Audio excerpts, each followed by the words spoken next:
Have you seen Star Wars? It's finally here, the last book in the latest Thrawn trilogy, and maybe even the Thrawn saga, Lesser Evil. This is the third and final book in the Thrawn Ascendancy Trilogy, and the sixth book about Thrawn in the Star Wars canon. All six of these books have been written by the acclaimed author Timothy Zahn, and if you guys don't know who he is, he wrote the famous Heir to the Empire Star Wars trilogy that everyone loves. So in today's video, I'm going to give you guys my honest review and opinion on Thrawn Ascendancy Lesser Evil. But before we get into today's review, use the dark side of the Force and leave a like on today's video so we can take down the YouTube algorithm together. So this book, Thrawn Ascendancy Lesser Evil, picks up where the last book, called Greater Good, left off. The Chiss are recovering from a near civil war amongst the families, and the Grisk are doing everything in their power to take down the Chiss in one sweep. Timothy Zahn has done a great job of building the world and the social hierarchy among the Chiss and the 9 ruling families, and this book series takes place between episodes 2 and 3, Attack of the Clones and Revenge of the Sith, so the Republic is in the middle of the Clone Wars, and while this is happening, you see how the Chiss have a major presence in the unknown regions, or as they call it, the Chaos, and you can really see how, basically to the unknown regions, they're like the Empire, but a little less authoritarian, it seems, than the Empire, but that's for another video. But the Grisk are a new enemy to the Chiss, and they're from a very unique section of the unknown regions that we don't really know. Like, that's what's so cool about the Grisk as a villain and an enemy to the Chiss and even the Empire itself, is that from the unknown regions perspective, even they don't know where the Grisk come from. They don't even know what they look like. Now imagine that. They've been mentioned in, I think, 3, maybe even 4, possibly 5, I'm not sure if it's 5, but they've been mentioned as kind of the main villains throughout the entirety of this Thrawn saga, with him being with the Empire and him being with the Ascendancy.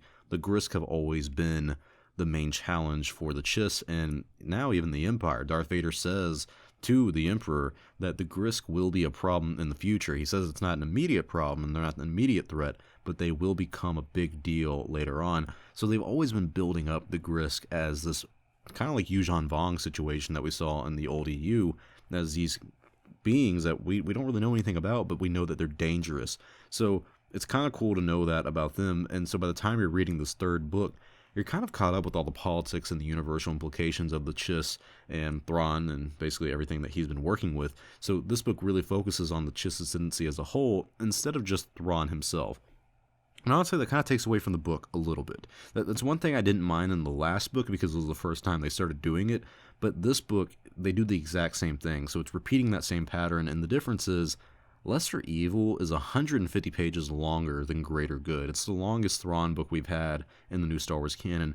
So it's a long book. And if you don't enjoy the pace that it sets for you early on, you're going to feel like this drags on. For, I think, a good half of this book, it's a consistent, slow, steady burn building up to a climax event, which is fine. Most books do this, but this book takes just a little longer because of all the extra room that it has to fill. So I personally don't feel this way, but I've seen others make this complaint about this novel just being too long. I don't think it's too long. I enjoy the pace that this book sets, but I completely understand why people aren't enjoying this book for that reason. And like I said, Thrawn isn't the main focus of this book. It's the entire Chiss that become the spotlight in this one. Mainly all the characters that we've been building on for the past 2 books, and I like all of these characters. So for me, character spotlights for this one are Thalius, who is the caregiver of Sherry. She becomes a really important character in this book and has a lot of implications. Midcath and Samacro became a bigger role in this novel, and I didn't really care for him too much over the past 2 books. I mean, he's grown on me, but in this book, he really steps up to the plate, and I love that about him.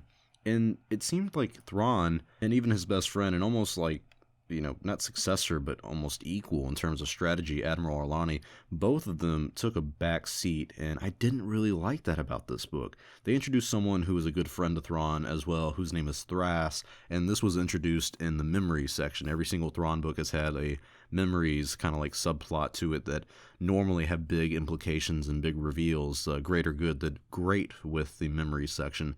This one, not so much. For some reason, Lesser Evil, I didn't really care or enjoy anything about the memories aspect of it. What was cool is that you get to see Thrawn have this friend named Thras, and you see how they learn this really big and dark secret about the Chiss and their history. But at the same time, I felt like it didn't need to be its own little section of the book. It felt like it helped to drag things on, and I didn't really have any interest in this part of the book. And so I kind of find that sad because it's kind of the B plot, which feeds into the A plot. but it's not a plot that I really cared for. This book focuses on two things: the Grisk trying to take down the Chiss in one last major attempt to cause chaos among the families, and the Chiss families falling for a lot of tricks that pretty much cause a near civil war for the Chiss Ascendancy. The 9 ruling families are a big part of the structure to the Chiss, and it's a cool way to look at the Chiss as a society, and it was really interesting in the first 2 books. This book kind of drops the ball in that case. It makes you hate everything about the Chiss society and their structure, and there's so many times in this book that I get annoyed by their actions and stupidity, and it's not really engaging or entertaining. It's almost infuriating. It's almost, I hate to say it, bad writing, because let's say you look at something like Game of Thrones, and there's that character Cersei. Everyone hates Cersei. That's because she makes a lot of clever and calculated decisions that are, evil and wrong, but you hate it, which means it's a good character, that's well written. You're supposed to hate her. It's not the same in this situation. The families make a lot of stupid decisions that just go, why would they ever make that decision? In the first 2 books, I don't think they ever would have. It almost seems like they made bad decisions in order to build up this conflict, and it was just convenient for the plot for them to be stupid. And that's what I don't like about this book, is a lot of the characters, at least the 9 ruling families, all feel very dumbed down compared to what they were in the first book. So a lot of this could have easily been avoided if it, in terms of plot, if it had better structure and writing, but still, the story of this book is more than fine. The story of this book is good, but the plot of this book is where it's at its weakest. And Thrawn really isn't the center of attention in this book, and that may be something that a lot of people don't like. I understand why it's a complaint. It's not the reason I dislike this book, but I completely understand why that can be a reason you don't like it. But this does lead into why he was found on that lonely planet by the Empire, and it talks about why he was exiled by the Chiss Ascendancy. And there's been a lot of mystery on what happened with Thrawn and the Chiss, and this book explains just that. I think it was a very satisfying way to explain Thrawn's situation, but the means of getting there was kind of unsatisfactory. I like the main villain who represented the Grisk in this book. His name is Jixtus, and he's been a great mysterious character who was kind of like the best challenge to Thrawn, and mainly because of the mystery behind him and his devotion to keeping the Grisk a secret. I mean, the entire book, and even the second book that he's in, they talk about how he always has a cloak on him where you can't see anything about the guy, and the lengths that he will go to not only defeat Thrawn, but just to show how brutal and serious the Grisk are, make Jixtus a great villain and a great character.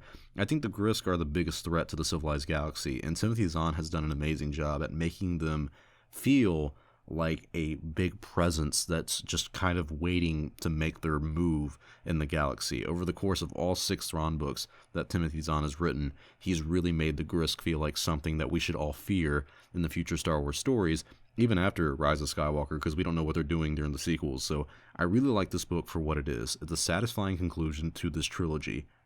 However, it is easily the weakest of this trilogy of the Ascendancy series, so this isn't a bad book, but it's slightly disappointing. Out of all 6 books they've done for Thrawn and canon, this one's probably the middle of the pack. It's not bad, it's not really good, it's just, it's a solid read. So it's a little too long, it's a little too drawn out, and I feel like maybe they rushed the writing of this because of how soon they released it after the second book.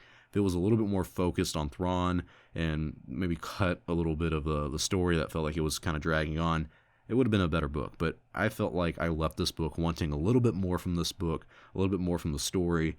It's okay, it's just kind of disappointing. So my score for Thrawn Ascendancy Lesser Evil is a 7.5 out of 10. I was able to read it and enjoy my time with it. I just think this should have been a little shorter and more focused in terms of story. So should you skip this book or should you buy it? Well, if you've read the other 2 books in the trilogy, this is a must-buy. It's a satisfying ending, and if you're at all interested in the unknown regions and Star Wars canon in general, this is a must-buy. But if you think this is a Thrawn book that gives you the best of Thrawn, and that's the only reason you want to buy it, you're probably going to have to skip this one. But tell me your thoughts in the comment section below. Have you read this book? And if you have, what do you think? Do you plan on picking this book up? Please leave a like and comment on this video before you go, and subscribe to stay up to date on the latest news in Star Wars. Star Wars only. I'll see you all next time, and may the Force be with you always.